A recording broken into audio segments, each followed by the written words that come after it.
All right, welcome. It's Jeff Mayhew. It's John Beatty. It's Politics and Parenting, where we talk about politics, but we talk about it differently. John, how are you doing today? I'm doing really well, Jeff. So I think I've told this story many times before, maybe not, hopefully not. But I had this math class in college, and we had this professor, and he'd come in after the beginning of the semester and after Thanksgiving, and he'd say, "Ladies and gentlemen, the vacation is over." So I was out in rural Michigan and small town Wisconsin this past week, and now we're back home. And let me tell you, the vacation is over because school's starting soon. And one of the highlights of this trip was I never got to do this growing up because I was too little, but there's all these great little bars in this little town of Kaukauna, Wisconsin, just south of Green Bay. And so I got to like experience these with my parents. They took us out to some of their favorite places and my aunts and uncles. And they're just different than like the Northern Virginia bar scene. And like we go to Great Maine and there's a lot of other like local breweries and wineries, but those are, establishments for just one particular beverage. And then anything in Virginia, it's got to be a restaurant. So like you got food and all that stuff. But in Wisconsin, probably other places, but I've only really experienced in Wisconsin, they are just bars. Like there's no food. It's just a great place to hang out with people, shoot some pool, have a couple drinks, play your favorite songs on the jukebox. They're just like real wonderful, I would say blue collar establishments. So like we went to this one place, Club Ritz. On the door it says "Keep it classy," and it's a dive bar for sure. It's a lot of fun, and this is kind of my first time in one of these in a place like this, and you really get a sense for like where America is outside of like the Northern Virginia bubble. The fact that just people work their jobs, they, have a blue collar career. They work in a factory. They work on a line somewhere, and then they hang out afterwards. And you sent me this song. What's it called? Richmond, North of Richmond. And I had not listened to that before this trip, but after listening to it after this trip, it really like uh, connected with me in terms of like what this guy is feeling. He's talking about, and you write about this in this article. It's going to come out. It's a song steeped through the moneyed bureaucracies of record executives, agents, and algorithms to reach trending status through the many factions of our nation. And it is so true. He just talks about a divided country where you're overtaxed, your dollar doesn't go far enough. There's government services that technically that those tax dollars are paying for, but it's not really coming back to you in the same way that you can tangibly see someone else get those benefits, and you just feel like you're disconnected and that the country's really tearing apart. So that song came at the right time because I understand where outside of if you will the swamp, the north, we are the Northmen north of, we are the Right. men north of Richmond. Like you understand how someone like Trump can be there, because you could imagine Donald Trump going to a bar like this. And as much as someone like Ron DeSantis or Vivek Ramaswamy or Doug Bergman or Mike Pence, like any of them, or Joe Biden, think that they're gonna go to, well, maybe Joe would go to a bar like this, but like like I don't see any of them going to a bar like this, but I could see Donald Trump at a bar like this and just coming up to the bar and be like, hey, I want to buy a Bush Light for these guys because no one drinks Bud Light. But I'm gonna buy a beer. I'm gonna buy a shot for these guys. And that was just I can see what's missing from our political establishment because people don't go to bars like that anymore. Yeah, I mean, that's it's been like a big pet peeve of mine with because you talk about it on a federal level and a national level, and you mentioned DeSantis and Trump, but I look at it from a local level, too. And the problem that we have, like that I feel that Anthony, Oliver Anthony is speaking about is concentrated power. Now we have Hmm. concentrated power. Like remember, we're one large republic, and then we're several little republics, and we Right. have concentrated power in every single one of our republics, right? And it tend and you kind of have a little Republican structure in every single district of your state. So you have all these little like aristocracies essentially. And I see this so much in the Northern Virginia where I live, the local power. And you know, the we we are the Richmond for north of Richmond. We live north of Richmond. We're right Amen to in that. that like circle, but like we're not part of it. We're not part of the establishment. Um, and I just feel, Oliver is he's striking at something that so many of us feel and are like. He talks about in it, and I write about it in the article, in his Facebook post, about how like record executives, like they're not, they don't understand like why he doesn't want to just take the $8 million contract and take this, and it's like, dude, you're gonna get this, and he's like, it's not about money.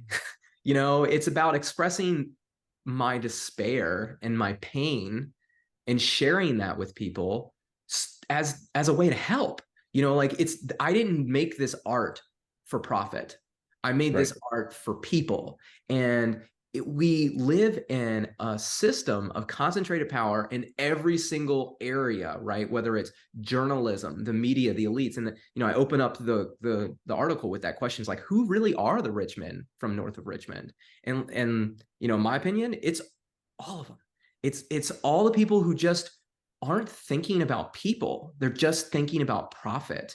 And like he says in his post, people are tired of being divided, and they're tired of being ignored. No, absolutely. I mean, like you can totally get the sense of like there's what you see in the news and the movies and things, but if you're not partaking of that, if you're living outside of New York City and Los Angeles and sort of the Acela corridor, like you can really get a sense for being left behind. And I mean, part of the trip we did was we went through Michigan to the Upper Peninsula, and then back down. And we stopped in Ann Arbor, Michigan, to just visit this hoity-toity deli. And it's a good meal, but it's like $20 for a sandwich, and that's real pricey. And then you go to get your pasties on the Upper Peninsula, and they're like each pasty is almost a meal, and it's like $8 a pop. Like, and then you buy two, you get one for half price. So it's just a totally different way of living almost. And I think that's part of it too. Is you do get sort of in a bubble in terms of like, this is the people I live with, and you forget that people live differently, that people experience life differently, and you just kind of think, well, I live in a very well-educated area, so everyone in the United States must be well-educated because maybe I went through the public education system, so I'm just going to assume everyone else's public education was the same.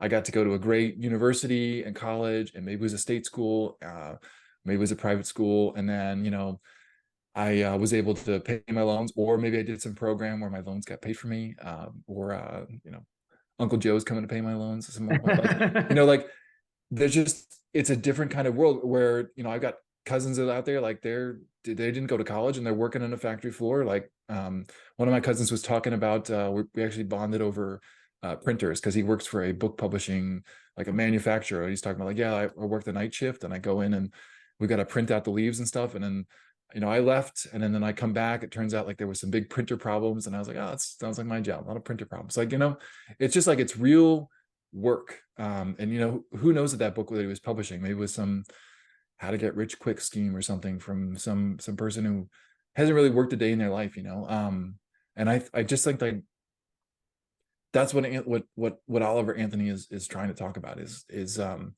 like, you talk about all these things, but you kind of talk at me, and you don't really have compassion and understand my pain and suffering. They're not listening, right? Yeah. I mean, you talk about he works for a book publisher, right? And like book publishing, the more I learn about the publishing industry, the more I see it as a scam, right? More than anything, as a controlled mechanism. And like, this goes back throughout history. I look at, Benjamin Franklin and the printing press and yellow journalism and all these different things that's happened. Because when somebody like Donald Trump Jr. writes a book that gets purchased by the RNC, 900,000 copies, by donors, like we talk about how we're overtaxed, but like our political parties tax us. Like you have to donate to them to get representation. Like if you want, and so like you're paying them to buy their own books, and you're paying them to put money in their pocket, right? Like that's what that was. That is a tax. That's an RNC tax right there. And the Republican Party is supposed to be the party that represents us. It's supposed to be the party of the of the working class man and lower taxes and, you know, small leadership groups. But it doesn't seem that it's that way anymore. And, you know, this guy that goes in and he's got printer problems, like you said, he could be working his butt off and thinking Mhm. he's making a difference, but the paper that's being printed is really just like it's going to get burned up, right? Because did anyone really read Donald Trump Jr.'s book? Let's be honest with you. Like, I know authors in this community that should have books published. Like, publishing companies should be like looking for young, talented artists, especially in this time frame. Like, it'd be really good. Like, I could see like a Mark Twain becoming very popular nowadays, right? Because he came about in the Gilded Yeah. Age, he wrote about things. Like, they Mhm. should be finding people like that to write about, but they're just giving book deals because they're going to sell money. And it's like, well, you know what? As long as I turn a profit, that's all that matters. And so what does that do? Right. They're in on the grift. So They're in on the grift. And so what it does, it limits opportunity for other people to get their voice heard. And that's a problem, you know, like our nation is about opportunity. It's about debate and having discussions and conversations about difficult issues. And when you've got all these different power structures concentrated around this like one thing, which is it's got to be profitable. You got to be able to raise money for mhm. the donors. You got to be able to sell books. You got to be able to do this. And it's like, well, if you're the party, shouldn't you go out there and just give a platform for the candidate to have a message? And if you're the publisher, shouldn't you go out there and sell the positive message so it is profitable as opposed to just taking the easy buck, you know? Because at the end of the day, the guy working the printing presses is working his tail off. And the person up in the ivory tower, you know, as Garth Brooks would describe them, they may take a few extra vacations, you know, and they think that they work really hard, but man, for regular people, we look at that and we go, man, I could never do that. Yeah. It's a bad spot where and I like what you talk about, and let me just read this quote where he says, a nation divided with no identity. I mean, like I was just talking with someone today about how easy it is to criticize something, and I think we've gone through 100 years of criticizing everything and breaking everything down, and it's so hard to build things up. And I think we're kind of grasping because we don't have those institutions because we spent so much time tearing everything down. Just like he said, like this quote, I spent all day every day for the last 10 years hearing the same story. People are so damn tired of being neglected, divided, and manipulated. And like, isn't that the truth? Like, when you run for office, all people want you to do is how are you going to divide it and be like, oh, Joe Biden is the worst, Nancy Pelosi is the worst, instead of trying to think like, where are we going? How are we going to make things better? How are we going to improve our children's lives? This one article I was reading today, it was talking about how you got like Trump is sort of the grievance guy. All he does is complain about 2020. And then you got like Vivek Ramaswamy and DeSantis are like going after woke.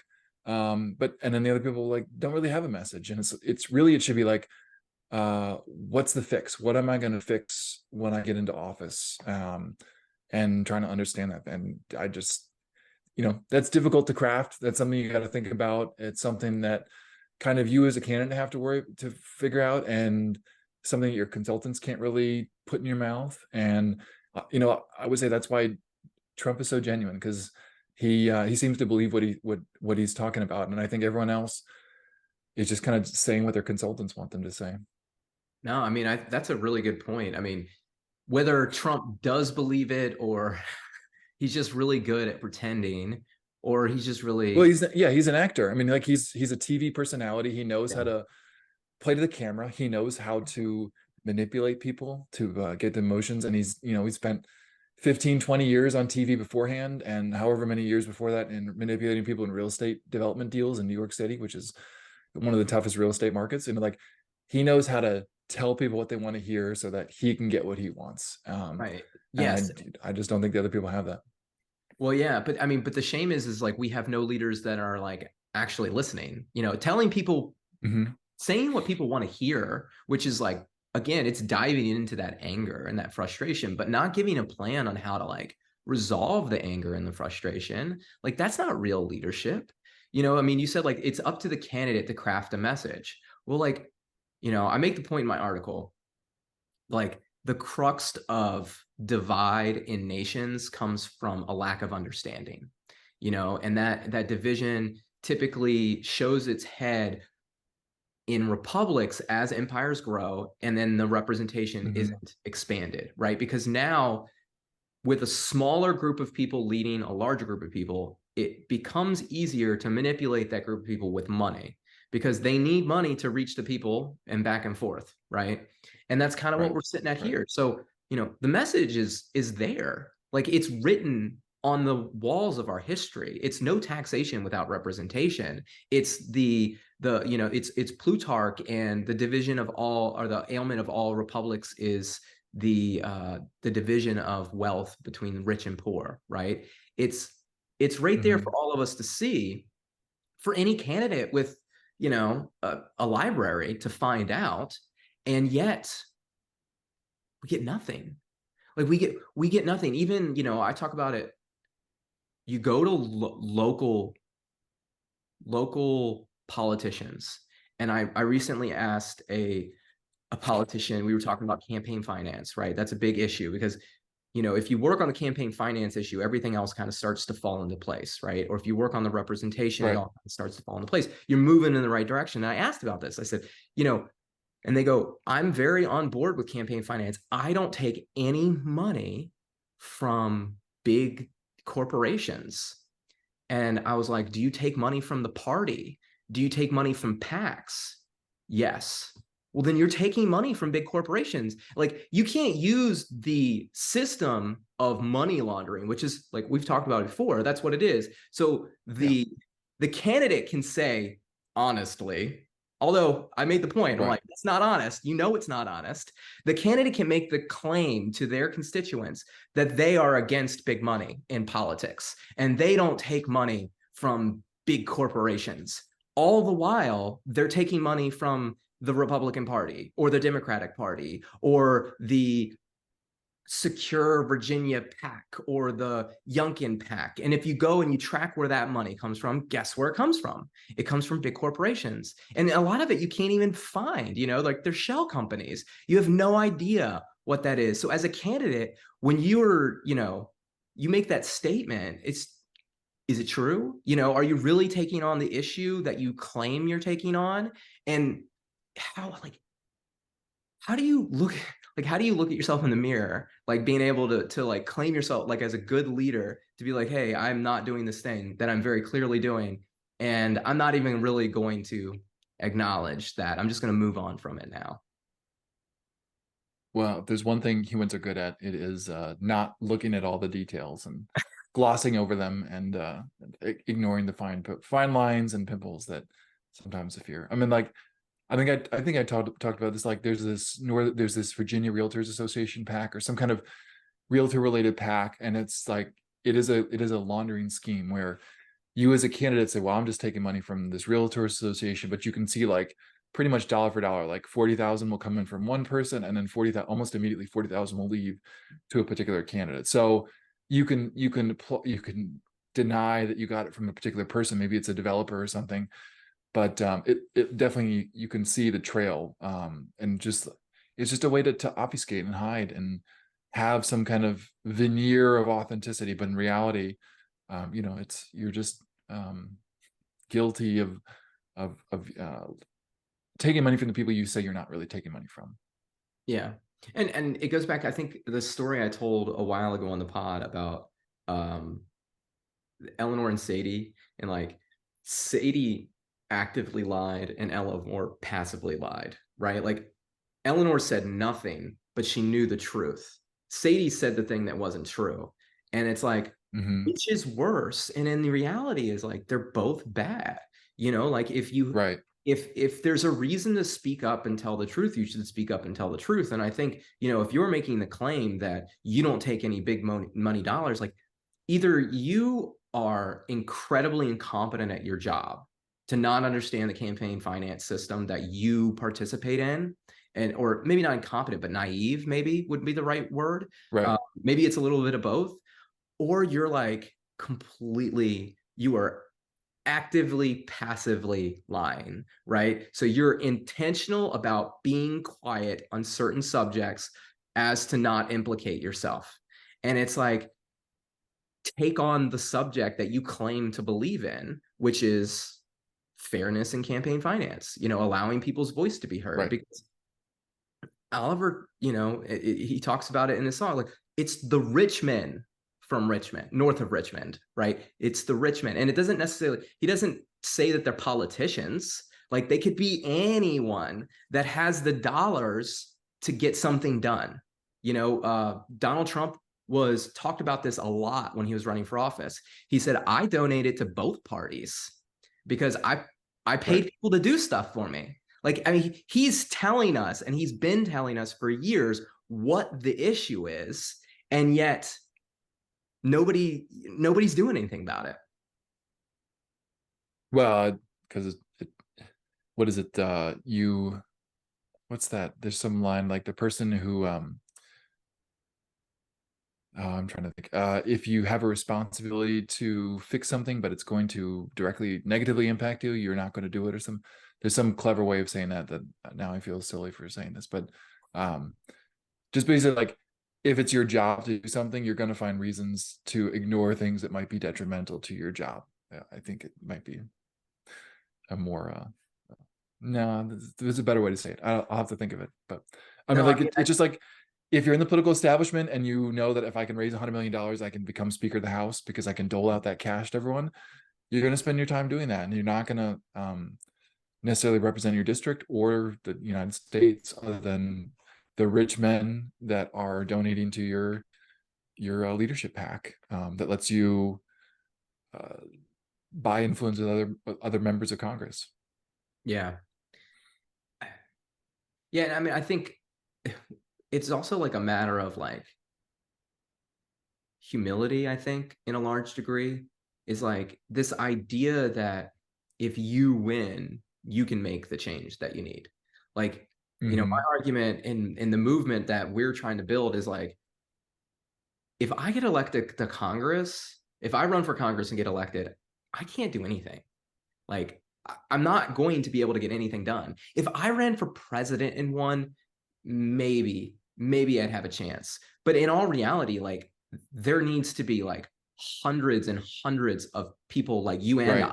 right, running for Right. office to make change. Like, too we have too few leaders and too many people, and we need to convert the followers, the people, into leaders. That's the entire like idea of our republic.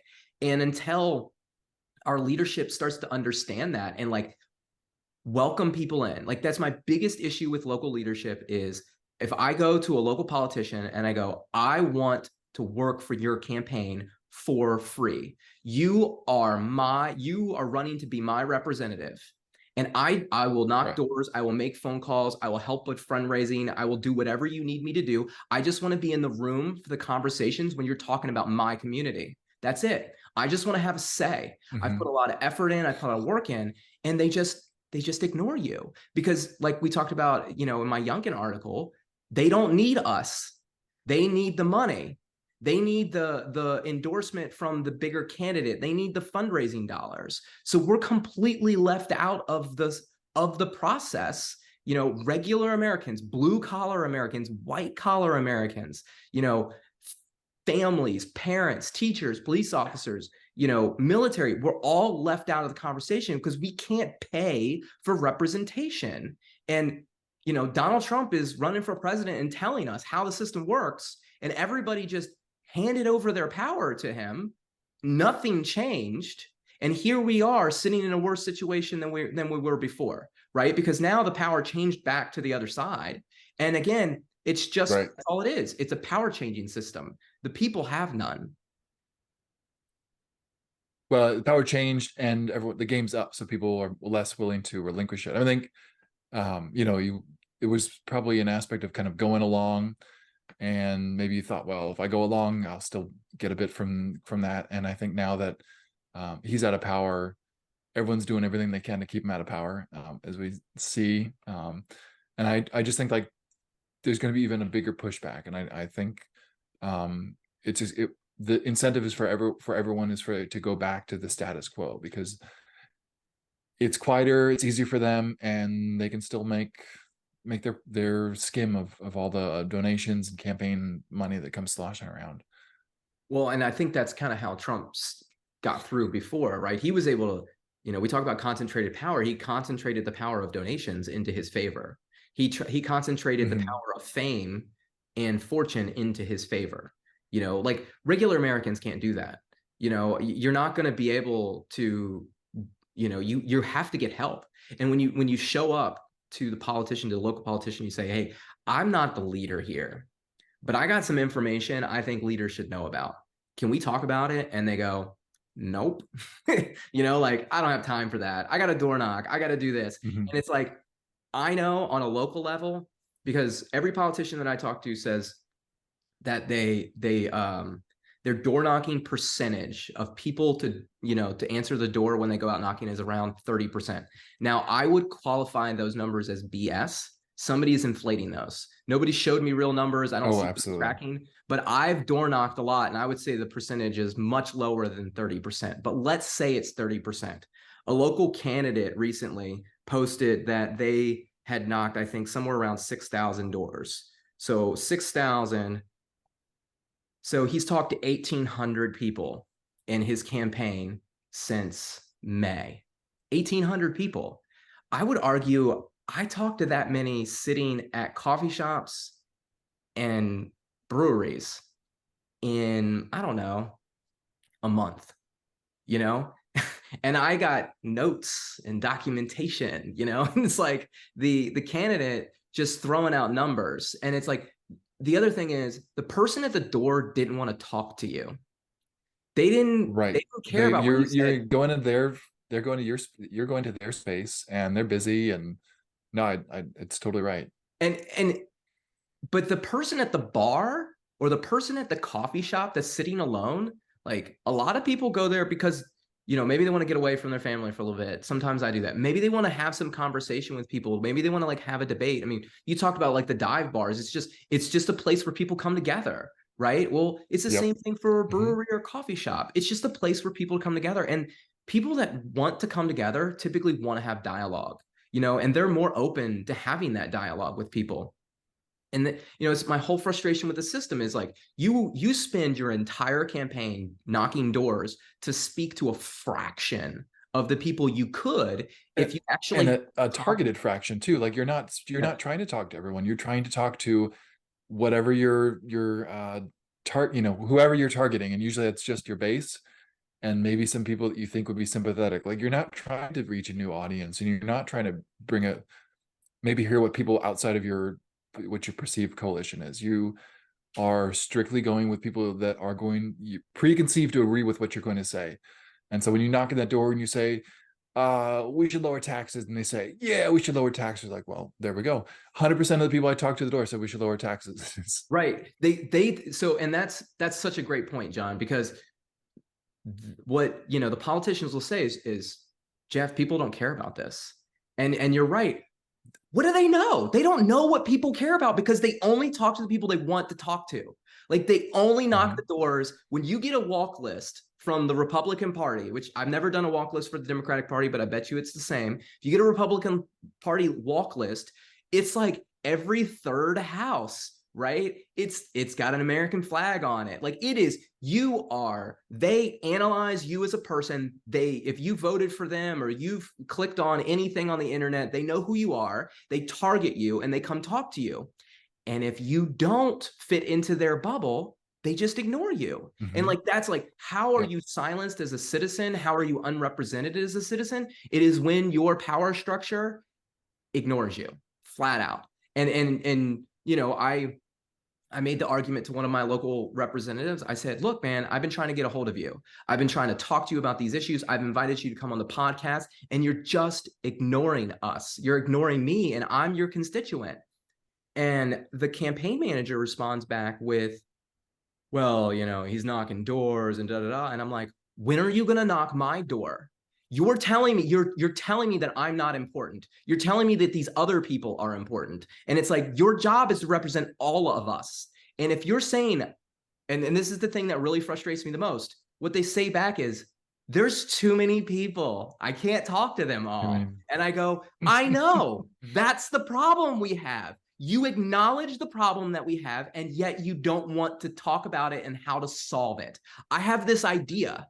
I can help craft legislation. I can help educate people in our community to get behind this idea and vote for you if you were to give me the opportunity to work for my community, to work for you for free. But no, they take the fundraising dollars and they pay some, kid that's been to college for freaking 5 years to come out and run their campaign that's from the, like the swamp, the elites, they go right. the intellectuals, the college born, whatever it is that blue collar America doesn't like. This is where our power structure comes from, right? Yet they're able to coalesce people like Oliver and me and you to vote for them in elections because what are you going to do? I got a message today. Right. Jeff, how can you possibly disagree publicly with one of our Republican candidates? What are you telling people to go vote for the Marxist Democrats? And I'm like, look, Marxism, like at its core, it's about silencing debate and it's about limiting opportunity. And when you're telling me I can't speak and I don't have a chance to speak with my representative, you've done both to me. What is the difference between voting for the Marxist Democrat or the Marxist Republican? Like, they just want power. They don't want anything else. Yeah. No, too much of what I see is it's what is it, both sidesism, and it's sort of, well, they do it, so we're going to do it. I mean, this whole early absentee program that Virginia got, Glenn Youngkin's trying to push, like, they're like, well, the Democrats do it, so we got to do it. I mean, like, oh yeah, that's where's the leadership in that? I mean, really, you're just following the other team and upset that you're not the one in power, so you're going to throw a little kitty fight and you're going to do what you can to try to, I don't know, go toe to toe with them because you've got nothing else. I mean, like, again, like you said with like silencing dissent, like, well, the other team silences dissent, so we're gonna do that. Like, well, and I thought all the rhetoric is that, like, oh, there's the other side is so bad, and it's like, well, and then we're just gonna do everything they do. So like the thing that really you have no credibility at that point. what really irritates me about this is it was so easy to see, because did you knock doors for Youngkin when he was running for governor? I think so. Yeah, I did a little bit. Do you Yeah. remember there was only one question, like there was like 5 questions to the questionnaire, and they were all about like, who are you going to vote for your delegate? Who are you going to vote for your representative, state representative, the attorney general, vice, whatever. It was just like, who are you planning to vote for? Right. Questions. And then the last question was about absentee voters. It was about early voting. And overwhelmingly, every Republican that I questionnaire was okay with it. So the moment that I realized that, I was like, oh, that's what Youngkin's doing. He's testing the waters to see if he can get away with what the Democrats get away with, which is exactly what all of the Republicans complain about. They complain about the ballot secrecy and all these things, but they sell their soul away and they go, well, we got to do it because the other guy's doing it. And it's like, you're just becoming the, and look, I'm not calling the other side evil. I'm just saying this is what the Republicans perceive. You're calling them evil, and then you're becoming the evil. And it's like, at least do me a favor and don't call them evil. Like that would at least make it better. Yeah. Or if you do truly believe they're evil, then don't become the evil that you are railing against. Since I've been in politics, I have watched the Republicans evolve into the Democrats. And that Youngkin secure your vote is just like the next step in the ladder of the Democratic structure that they brought in to the Republican Party. Yeah, just the machine trying to control it. Like, I think you had this article, I just read the headline, but it's like, it's a government for the parties and by the parties, and that's what we're at. It's not an effort, if, again, you really cared about securing elections, I think you'd find a way to figure out to get more people into the polls, but also have some kind of ability to check who someone is. But if you're just going to sign everyone up for permanent absentee ballots and send them to their house and have them sign something and mail back in, how is that any different than what we've complained about since 2000? I mean, like, it's frustrating, hypocritical. It drives me crazy. Yeah, I agree. So let's talk about something a little bit more happy. The politics thing Back gets to school. There's nothing more happy than back to school. yeah, back to school's good. My kids are excited to go back. We got to meet Eleanor and Sadie's teachers yesterday because we were at an event in Haymarket with our good friend Leslie Salmon of Salmon Home Realty and Going Gainesville, who's partnering with us to do the Madisonian Small Business Showcase on September 16th.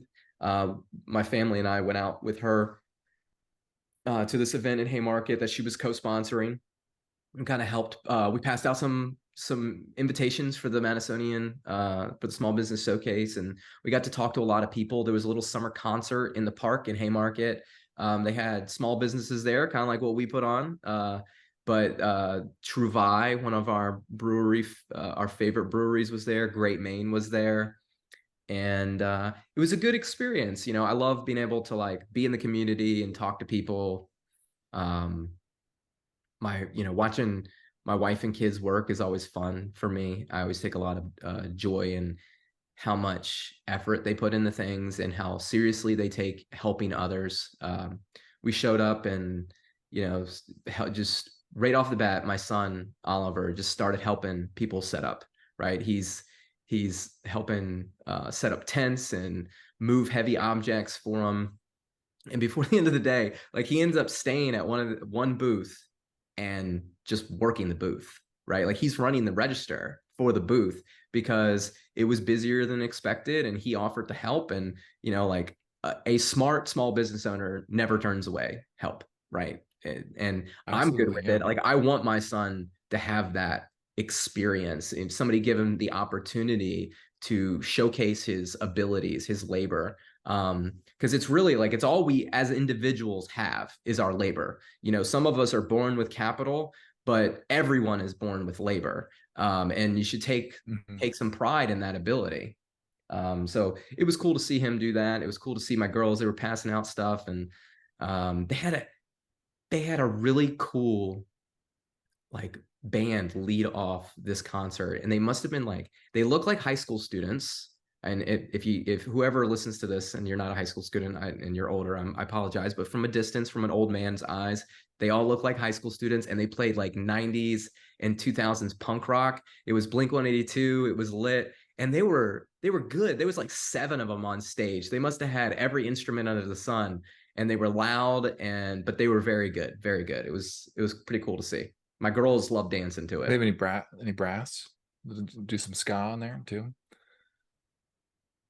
No, there was no ska or no No, brass, okay. but they had No some they ska. had some Okay. country artists come up after, which they were great as well. I just was really blown away by the young kids at the top. I'm always impressed when young people can get up and put themselves out there like that. And it's very clear that those young people have put a lot of work into their music because they're playing, difficult songs very well, Mhm. very, very well. So, and I'm a little snob for music, so I'll tell it like it is. Well, that is a challenge with covers too, because if you're trying to get something that's similar and either you do it completely differently and put your own time in it, or you gotta like match it almost beat for beat. Otherwise, it just kind of it doesn't ring true. So yeah, I would agree. Like seeing your kids helping out is wonderful.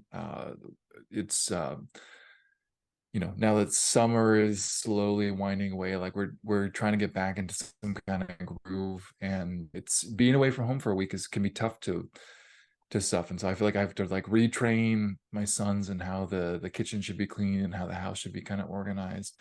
And we're just trying to divvy out chores. We had to we hadn't mowed the lawn in a while because we've been out, and it was raining and stuff. Like there was like grass was like this tall, and so like that was a good opportunity to kind of farm that out to my son, get him mowing while I was edging around and using the chainsaw to cut up some branches and things, clean up the yard.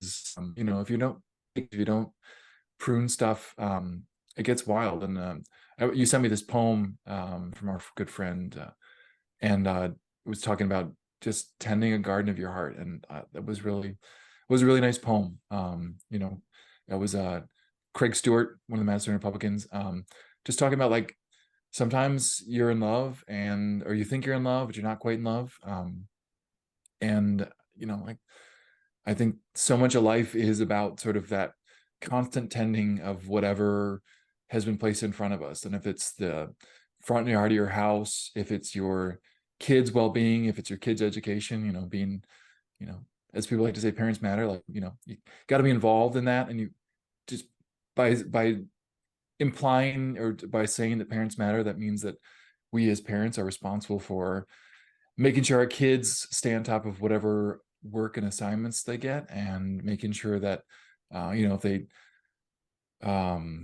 if they do their best, really, and try to do their best with whatever assignments come to them. If that's helping 10 cash register at a booth, you just got to do your best in that. And it sounds real good that Oliver was given that responsibility, that he stepped up to it, and was able to help someone out in their need.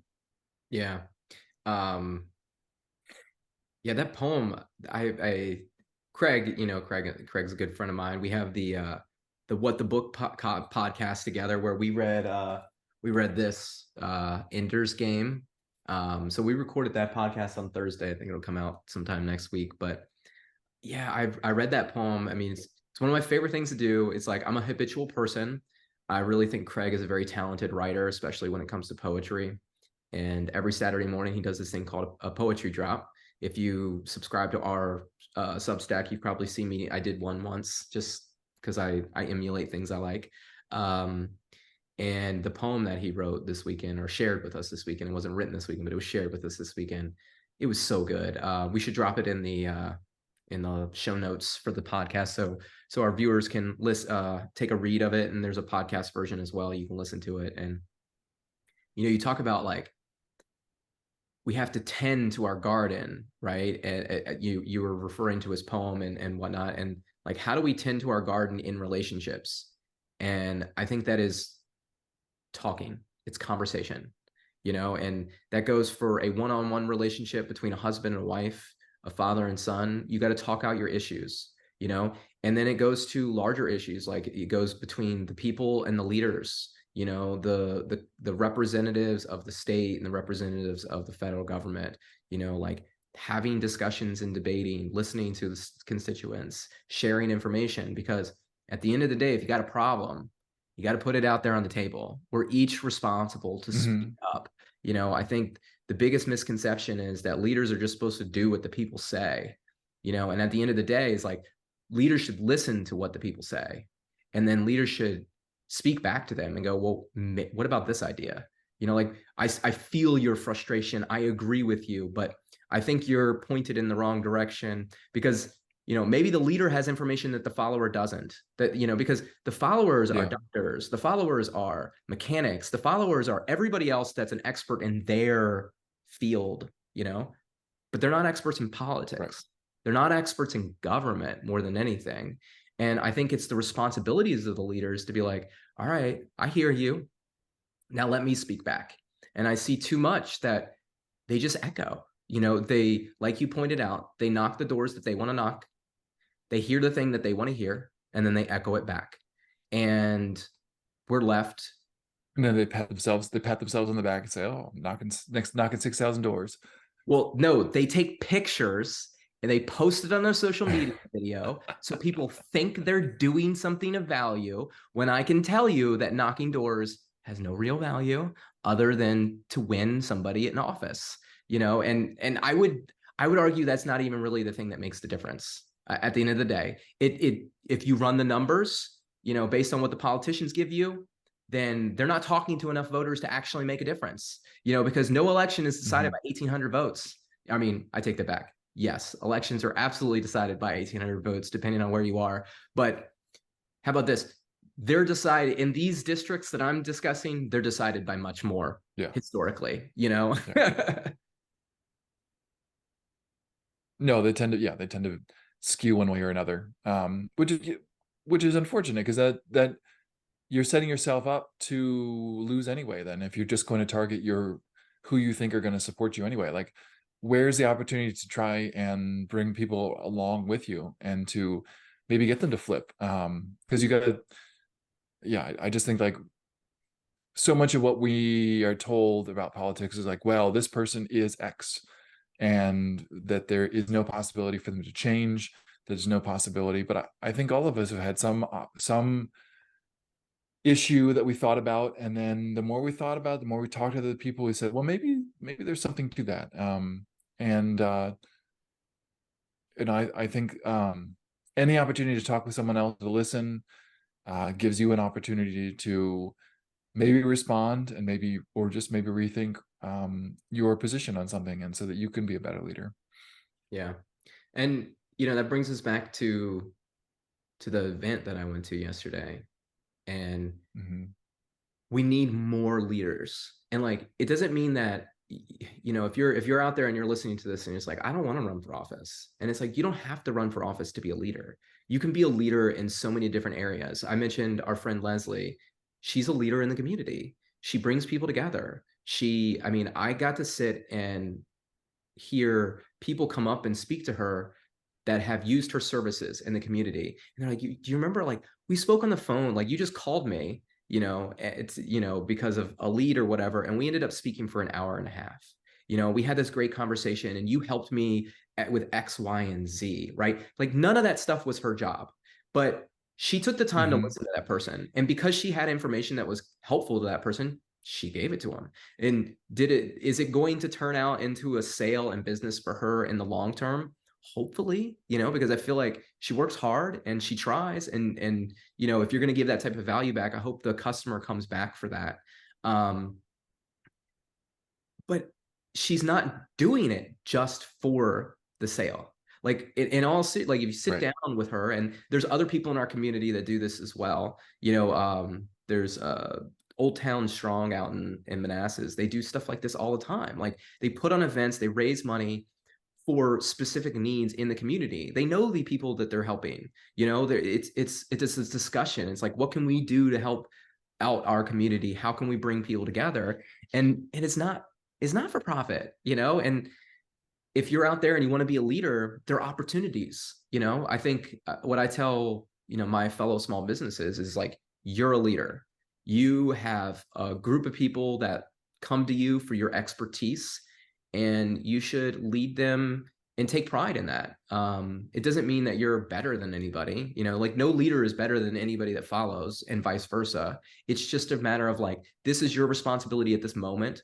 Later, maybe you'll be the follower and they'll be the leader, right? Maybe you train them to take over your job, Mhm. whatever it is. It's supposed to be, a give and take. It's supposed to be a conversation, a working together situation. So Yeah, absolutely. yeah.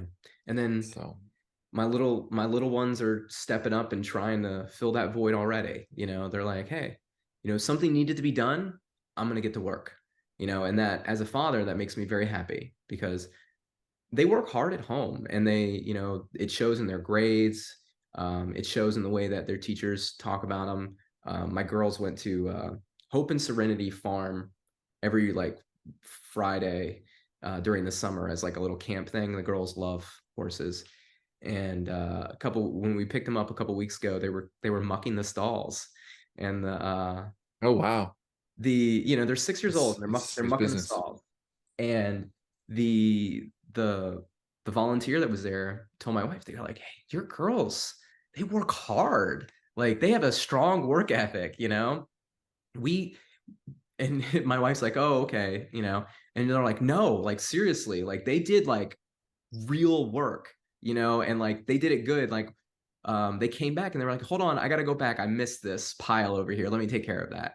And I tell you what, I took them to work with me, and I took the shovel out of the hand, and I put a broom in, and they swept up thread in my shop, and I'm like, man, they are pretty capable little 6-year-old girls, and it's like that's cool to see. You know, it's cool to see the growth of your children. It's cool to see them be able to take care of themselves a little bit, and then take care of themselves to a point where they're not a dependent anymore. They are now like they're a positive to society. They're giving something back to the world. They're not just taking anymore. They're not little parasites. That's good. Yeah, we had little Rose today at church was helping. She's 6 also. She was helping hold the baby during during church when everyone else is kind of squirrely. Like you just need someone to hold a baby, and she was able to contribute that small amount, but it was so good for Katie and I. So Oh my it God. is it is nice for the kids to kind of like get involved and start helping pull some weight around. Yeah, for sure. All right, John. I think we're winding down here. Anything else you want to talk about The before we vacation get is over. That's vacation? That's right. School starts tomorrow. New life. Got to get up extra early to get those kids. I got one in high school now. Oh, it starts so early, John. It oof. starts so early. Just talk to your school board representative about that. Oh man. I don't know. For some reason I feel like they won't listen. They're just managing the bureaucracy. That's all. They're just managing the bureaucracy. See, I wish they were actually like, but I think most of the time they're like running for office, but not all of them. We know some school board representatives who represent Sometimes. when they can, when the When they can. algorithms Some let days. them. Um, well, we've got our Great Maine Small Business Showcase coming up on September 16th. We'd love for you to join us. We've got many businesses signed up to be there. We've got a kind of restructured it this time. We're going to have a food truck out, Patches of Earth. And they will be offering $2 pork sandwiches, limit one per person. And you can RSVP at the Madisonian Facebook page, or you can go to the Great Maine Facebook page and RSVP as well. We've got a Shared of 8 event and Going Gainesville. So we'd love to see you out there. Come out for some great beer, come out for some great food, some good conversation, maybe some healthy debate. You never know. But like I tell people all the time, Great Maine's is a good family environment. It's a good place where people just like to come together and talk and get along. I love sitting there and talking to the people who walk in the door. Republicans, Democrats, people that don't even pay attention to politics and don't care about anything, right? Like just hearing all of their different stories is really great. And I just kind of want to bring that to a larger audience in the community. So I'd love if you can come out and join us. John, what are you looking forward to most for our event? I think it's going to be a nice setup. I think we're improving some of the things that could have been improved to be just more compressed. So there won't be when you get there, we'll have people around. I think again, just having more different businesses would be great. And I think one of the things they're going to improve is the sound, so we can hear everything. So I think it'll just be, I think the previous version was a lot of fun, and we're just kind of making some minor tweaks just to make it a more enjoyable time for everyone. So, if you came out last time, you're going to love this one even more. That's all. I guarantee it.